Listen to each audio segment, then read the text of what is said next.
my girlfriend said, "It's simply dinner with my ex. Stop being so possessive." So I allowed it. Then I arrived at the same restaurant, with my own date. She wound up crying in the bathroom while her ex sat there confused. You know how they say love makes you blind?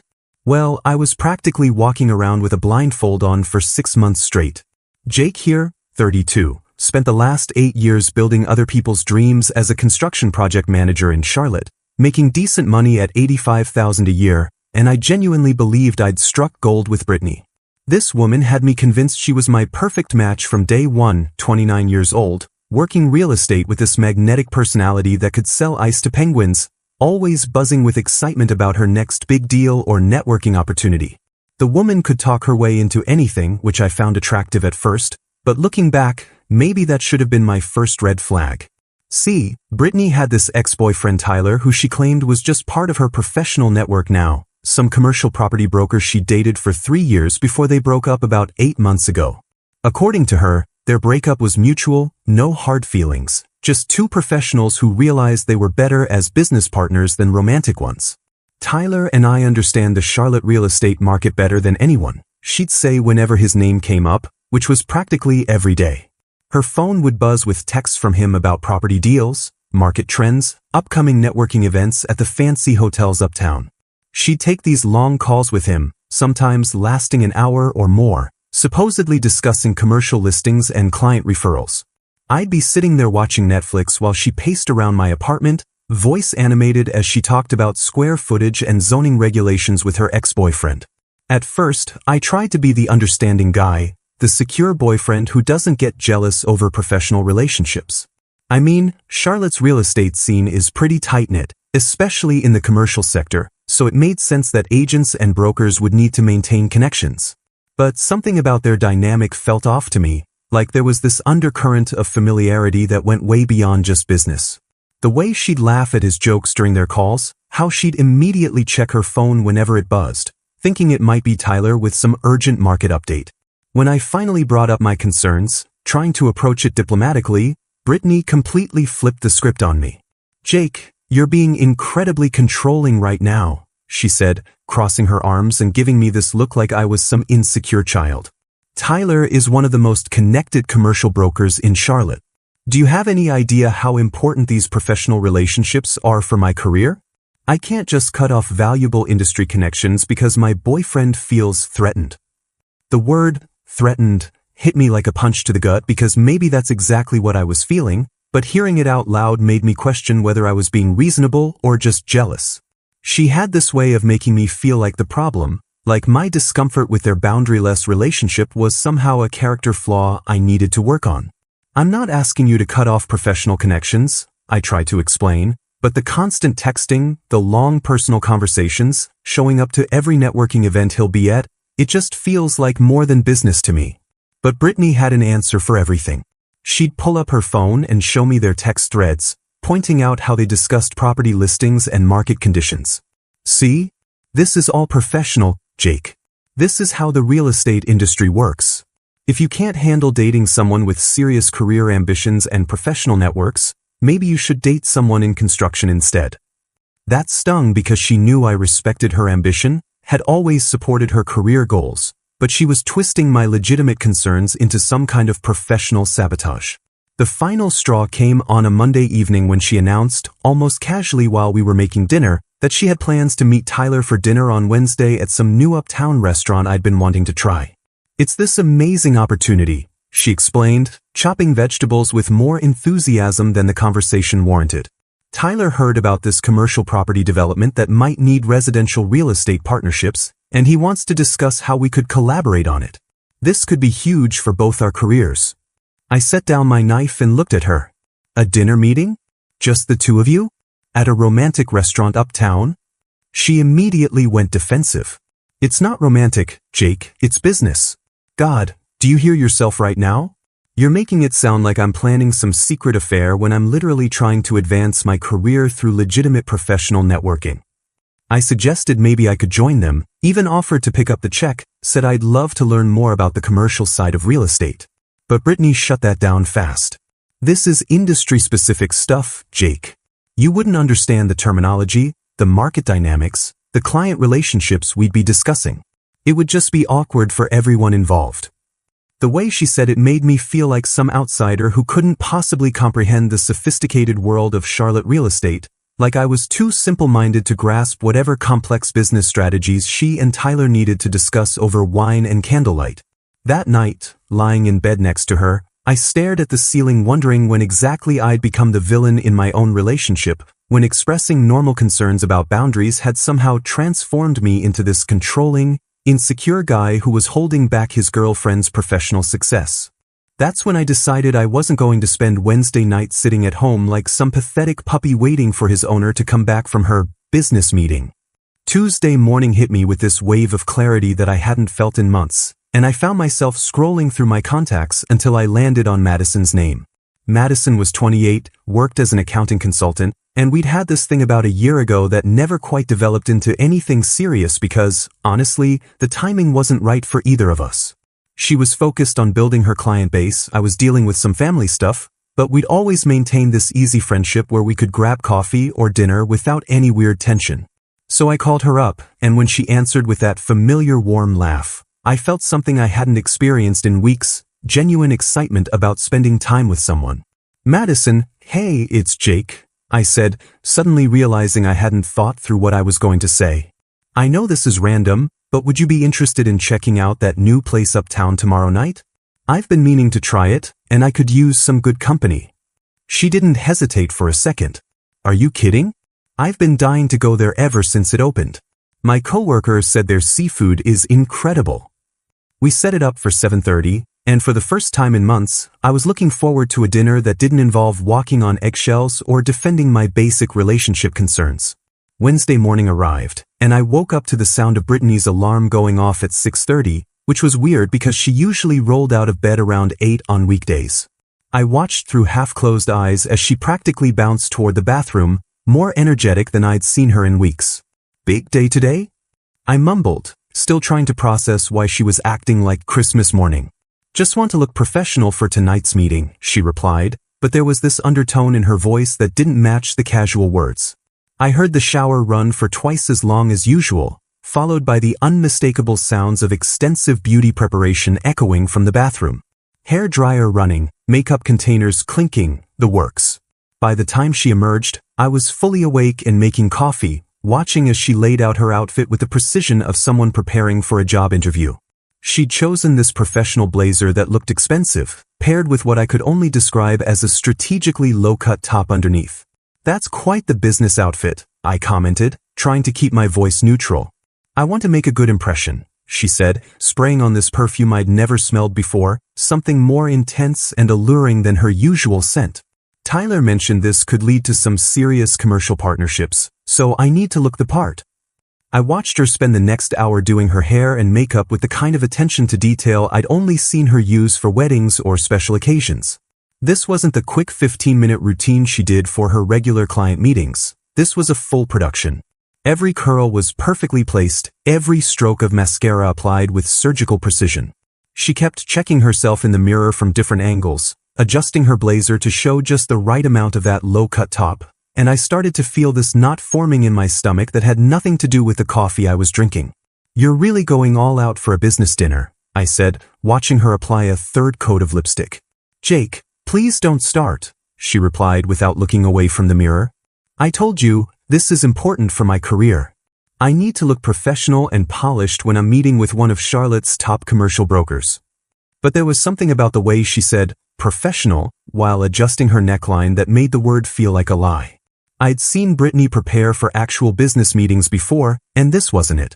This was the kind of preparation she used to do when we first started dating, when she wanted to impress me, when she wanted to look irresistible.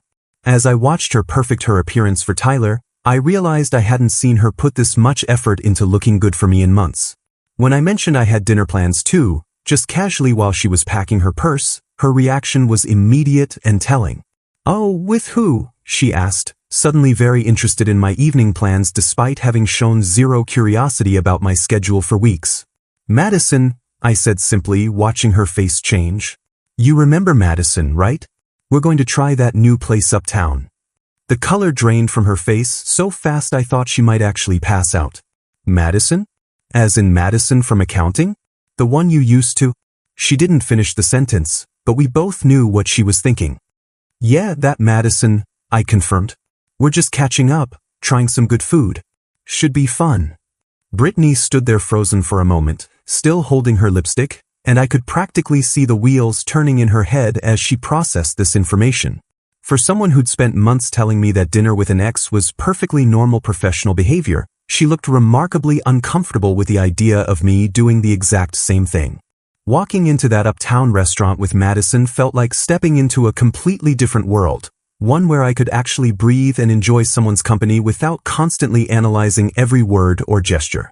Madison looked incredible in this simple black dress that was elegant without trying too hard, and she was telling me this hilarious story about her client who tried to write off his entire Disney vacation as a business expense because he took one work call from Magic Kingdom. We were both laughing as the hostess led us to our table, and that's when I saw them, Brittany and Tyler, tucked away at this intimate corner table that was definitely not the kind of setup you choose for a professional meeting. My stomach dropped like I'd just stepped off a cliff, but I tried to keep my expression neutral as Madison continued her story, completely oblivious to the drama unfolding 20 feet away. Tyler looked exactly like I'd expected from Brittany's descriptions, tall, well-dressed in that polished way that screams successful real estate broker, perfect teeth, the kind of guy who probably drove a BMW and had strong opinions about wine pairings. But what caught my attention wasn't Tyler, it was watching Brittany in action, seeing her operate in what she claimed was purely professional mode. She was leaning across the table toward him, her hand resting on his forearm as she spoke, laughing at whatever commercial property wisdom he was sharing with this throaty giggle I recognized from our early dating days. Her body language was speaking fluent flirtation while her mouth was probably discussing square footage and market trends. Every few seconds, she'd toss her perfectly styled hair or adjust that blazer in a way that drew attention to the low-cut top underneath, and Tyler was eating it up like a man who hadn't had a proper meal in weeks. This was not how business dinners looked in my world, where handshakes were firm, conversations stayed focused, and nobody needed to lean in close enough to smell each other's cologne. Madison noticed my distraction and followed my gaze. "Oh wow, is that your girlfriend over there?" she asked quietly, her accounting consultant brain immediately picking up on the tension radiating from our table. "Yeah, that's Brittany," I said, trying to sound casual while my heart was pounding against my ribs. "She's having a business meeting with her ex."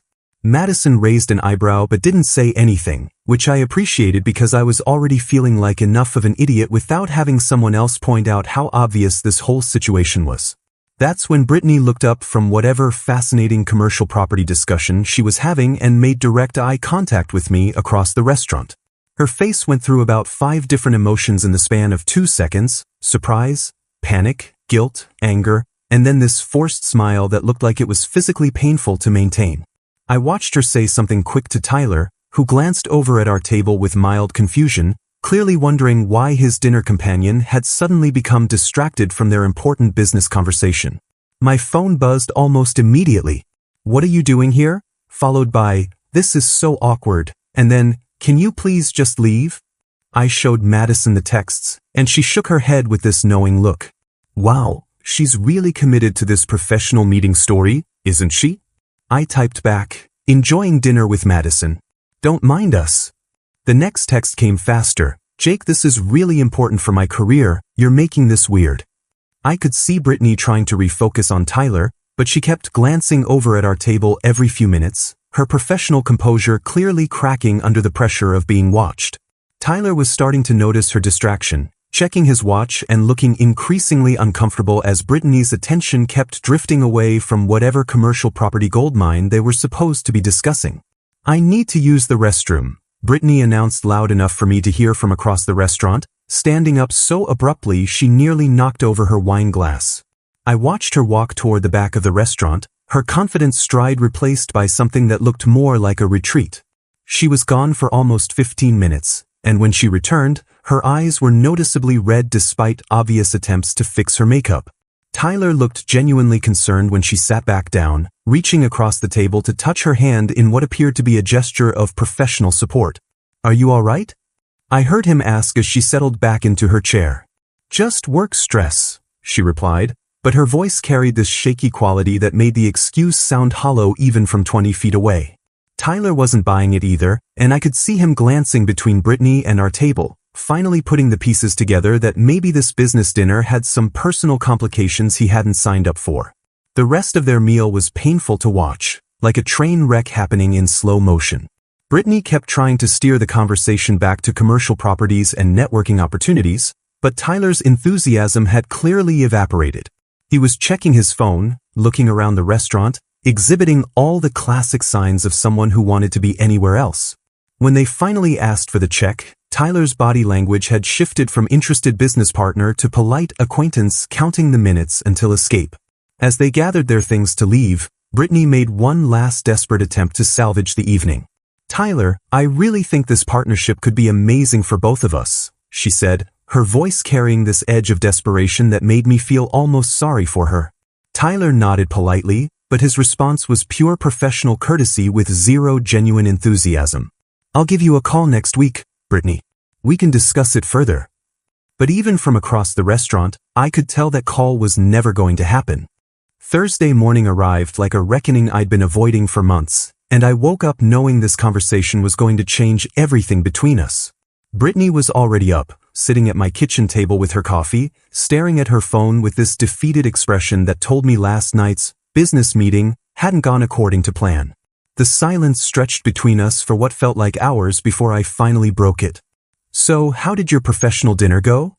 I asked, pouring myself coffee and trying to keep my voice steady. She looked up at me with eyes that were still puffy from whatever breakdown she'd had in that restaurant bathroom. "It was fine, Jake. Just fine. Though having you there watching my every move certainly didn't help the professional atmosphere I was trying to maintain." I sat down across from her, and something about her defensive posture made all my suppressed frustrations bubble to the surface. "Professional atmosphere? Brittany, I watched you flirt with that man for 2 hours straight. That wasn't a business meeting, that was a date." "You don't know what you're talking about," she snapped, but her voice cracked on the words. "Tyler and I have a complex professional relationship that you clearly don't understand." That's when something inside me finally snapped. "Stop lying to me, Brittany. Stop lying to yourself. I've been walking around on eggshells for months, questioning my own sanity because you keep telling me I'm imagining things that are right in front of my face." She stood up abruptly, her chair scraping against the floor. "I'm not lying about anything. Tyler is an important business contact, and if you can't handle dating someone with professional ambitions, then maybe we're not compatible. Then explain to me why he looked so confused when you got upset about seeing me there," I said, standing up to match her energy. "Explain why a business partner would be surprised that his colleague's boyfriend was in the same restaurant." Brittany's face went completely white, and for the first time in months, she had no quick comeback, no deflection, no way to flip this back on me. That silence told me everything I needed to know, but I pushed anyway because I was tired of living in this maze of half-truths and manipulation. "What exactly have you been telling Tyler about us, Brittany?" The question hung in the air like a loaded gun, and I watched as 6 months of carefully constructed lies started crumbling behind her eyes. "It's complicated, Jake." "Uncomplicated for me," I said, my voice deadly calm. "What does Tyler think about our relationship?" She sank back into her chair, and when she finally spoke, her voice was barely above a whisper. "He thinks we're not exclusive yet, that we're still figuring things out." The words hit me like a physical blow. 6 months. 6 months of thinking we were building something real while she was telling her ex-boyfriend that I was just some casual thing she hadn't committed to yet. "Are you kidding me right now?" I said, my voice rising despite my efforts to stay controlled. "We've been together for half a year, Brittany. We've talked about moving in together, meeting each other's families, planning vacations. What part of that sounds non-exclusive to you?" "Jake, please let me explain," she started, but I was way past explanations. "You kept him interested by making me invisible," I continued, the full scope of her deception finally crystallizing in my mind. "Every time he might have moved on, you dangled the possibility that you were still available. You manipulated both of us." She broke down then, tears streaming down her face as the truth finally came pouring out. "I needed those referrals, Jake. Tyler controls so much of the commercial property market in Charlotte. If I lost that connection, it would have destroyed my networking opportunities, my client base, everything I've worked for." So you used me as your safety net while you kept him as your backup plan? I said, feeling disgusted with myself for not seeing it sooner. Do you have any idea how sick that is? It wasn't supposed to go on this long, she sobbed. I was going to tell him eventually, but the timing was never right, and the business opportunities kept coming, and You just what? Decided that your career was more important than basic human decency? I was already reaching for my phone, blocking her number before she could say another word. We're done, Brittany. Don't call me, don't text me, don't show up at my place. I never want to see you again. 6 weeks later, the Charlotte real estate gossip mill had thoroughly chewed up and spit out Brittany's reputation. Madison and I were officially dating, taking things slow but genuine this time, and she'd heard through her professional network that Tyler had figured out the truth about Brittany's relationship status pretty quickly after that disastrous dinner.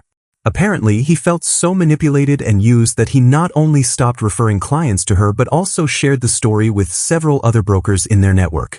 In a business built on trust and relationships, word traveled fast about agents who played games with personal and professional boundaries.